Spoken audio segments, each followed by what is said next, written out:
Well, we found the fountain of youth. Turns out it was inside us all along. But in all seriousness, you can live to be healthy and happy to 100 years old. And Dr. Rowland Reyna with HealthTexas is here to tell us how. Good afternoon. Hi, Fiona. How are you? Thank you so much for being here. Good. So let's talk about the life expectancy of Americans, because it's getting longer and longer as time goes on versus, life expectancy for folks here in San Antonio.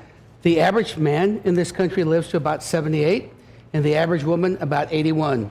The problem with San Antonio is that, unfortunately, it's not a particularly healthy population.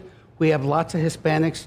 There's a lot of diabetes in San Antonio. Because of all the diabetes, early heart disease, peripheral vascular disease, kidney disease, and unfortunately, diabetes will cut some years off your life. And you are the person who knows all about this stuff, because you are board certified in anti-aging and restorative medicine. I am, right? yes, ma'am. And yes. one of seven. One of seven in the city. In the city. Yes, ma'am. Okay, so you've got the answers. All right, so what are blue zones? The blue zones are the 5 areas in the world where people live the longest lives. Okay.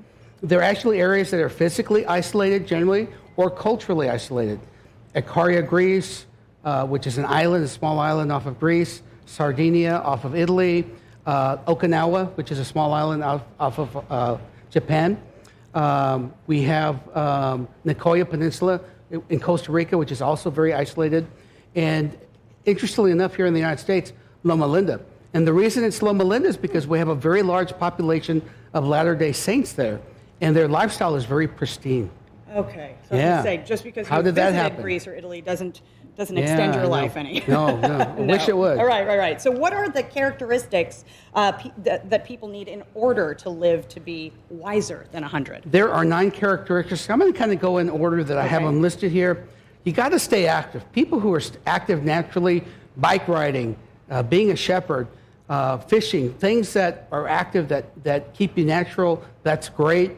It's not so much necessarily working out, but in this country it may be the case. You probably need to work out 45 minutes to an hour 5 times a week to get good aerobic exercise. There's another characteristic that's incredibly important, and that's family. When you have a family who loves you, who's there to take care of you, that's one of the lead indicators in terms of determining how long you live. And in these countries, people who are older are actually respected. There's the patriarchs and matriarchs of the family.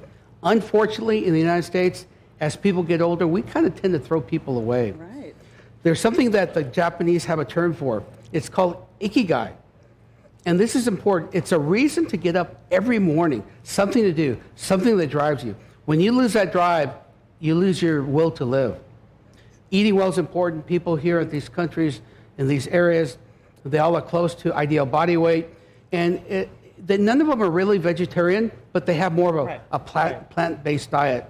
The other thing is important. You got to slow down. You got to relax. People who are stressed out live a shorter life. Right. They have lots of stress hormones. A little bit of alcohol is actually... I see that. We saw that. Wine at 5 p.m. Senor Mango, 5 p.m., yes. All right, we have about 10 seconds left, but faith and the right tribe. And being with the right people who keep you active, people who take care of you, social activity.